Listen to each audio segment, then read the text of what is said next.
Moritz Daniel Oppenheim is a figure closely associated with our community.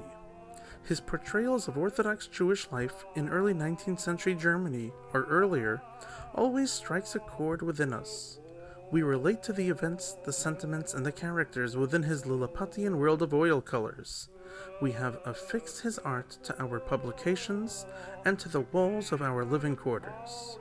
Who was he, and why have his pictures become the icons of our religious life?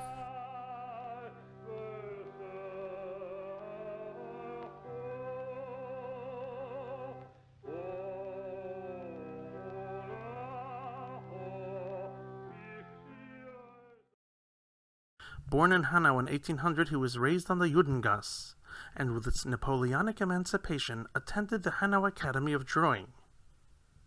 After showing a quick mastery of sketch and oils, he was admitted to the Munich Academy of the Fine Arts, making him the first Jewish painter with academic training. His early works focused on biblical themes, and this led him to travel to Paris, Rome, and Naples over a span of several years.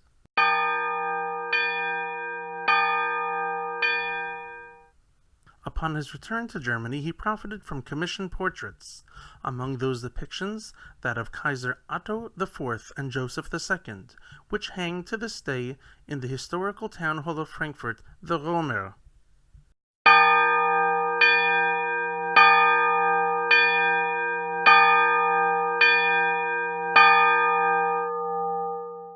Among his most important portraits, those of the Rothschild family, Heinrich Heine, and Goethe.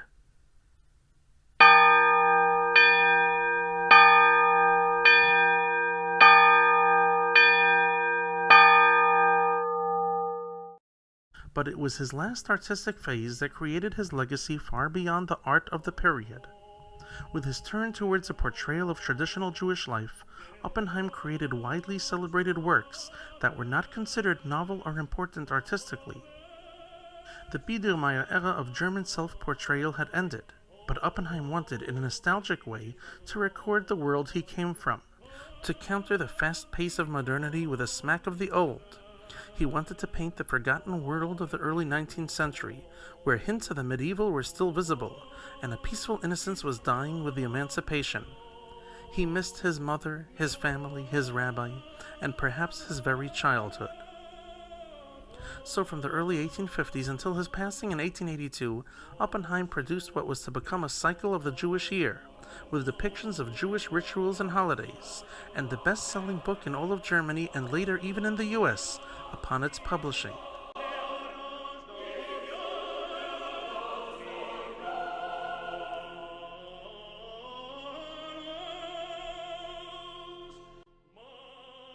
His pictures accurately portray religious life with recurring themes such as the Havdalah spice box,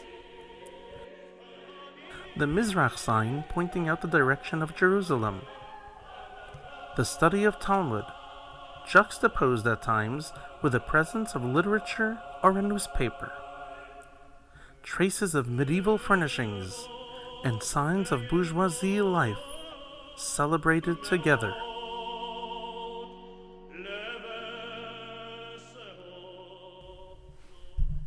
Today we will discuss the Sukkos painting of Oppenheim, one of his first in family life portraits. Joining us to discuss this portrait is Isabel Gathof, a young, fresh, and idealistic filmmaker who has produced a documentary on Oppenheim that is receiving accolade and recognition from Europe to down under. There are actually two versions of Moritz Daniel Oppenheim's depiction of the Jewish holiday Sukkot, das Laubhütten-Fest. And that's actually something pretty characteristic when talking about Moritz Daniel Oppenheim's depictions of traditional Jewish family life in general. So how's that? You have to know that back then in Oppenheim's times, it was not yet so easy to reproduce full-color oil paintings. That's why Moritz Daniel Oppenheim's publisher, Heinrich Keller, came up with the brilliant idea of asking Oppenheim to repaint his own paintings again, but this time using only black and white colors and shades of gray, the so-called grisaille technique. This enabled Oppenheim, because he knew the outcome would be as brilliant as the original, to pay attention to those many lovely little details we can find on his paintings. So the person we see in the Sukkah studying in the candlelight of the so-called Judenstern, which was very famous for German Jewry. You could find this only in Germany, the typical lamp that is hanging from the ceiling of the Sukkah.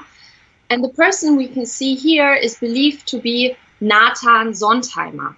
And Nathan Sontheimer was the son of the famous Rabbi Moshe Tuvia Sontheimer, who, by the way, is also believed to be the rabbi depicted in the painting The Blessing of the Rabbi. And he was the rabbi in Hanau, the rabbi of the Jewish community of Hanau back in Oppenheim's times.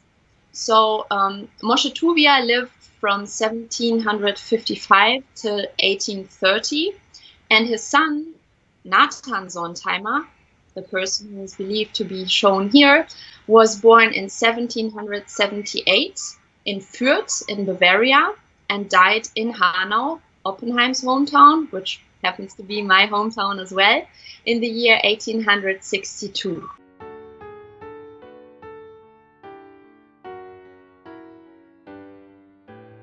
So we have in the first version of that particular painting a religious Jew sitting in the Sukkah, studying most likely in the Talmud, and we have a schoolboy peeping in from the side. Seems to be something he has never seen before, and he's looking at the ceiling of the Sukkah and all the beautiful ornaments inside there, and it's some kind of hidden world. But on the other hand, it's open, and it's a sign that, or actually a clue for us, as we have to talk about some symbolism that Oppenheim uses here, which actually can be found in many of his paintings, because the boy is blonde.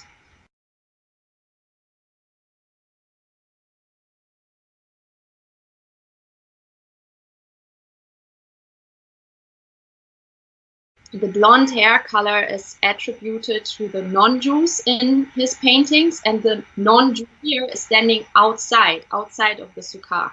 But nevertheless, the Sukkah, and the Sukkah can be seen as a symbol for Judaism or Judaism itself, that is open. It opened up, and the Christian majority society had the possibility to peep in through Moritz Daniel Oppenheim's paintings, and this was his main intention, to open up towards the Christian neighbors. You can tell not only by the fact that this painting was created long after the gates of the Hanau Judengasse opened, which was connected to the French occupation in the year 1806.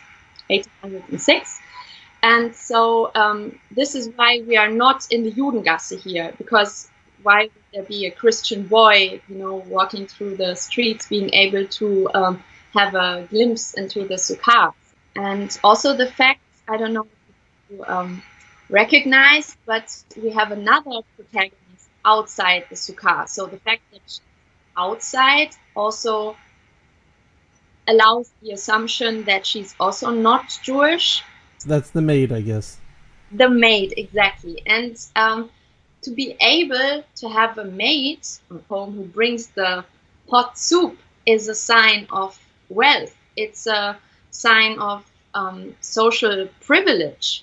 So there's also a progress when it comes to social standards, comparing the first version of his painting of Sukkot with the second version.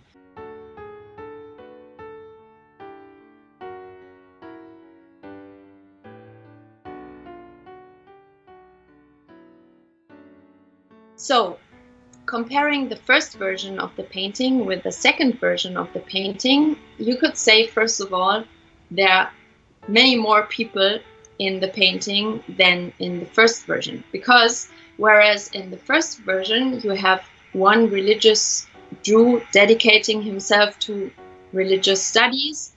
In the second painting, the second version of Sukkot, there's a shift of ideas. There's all of a sudden the family in the very center of the painting.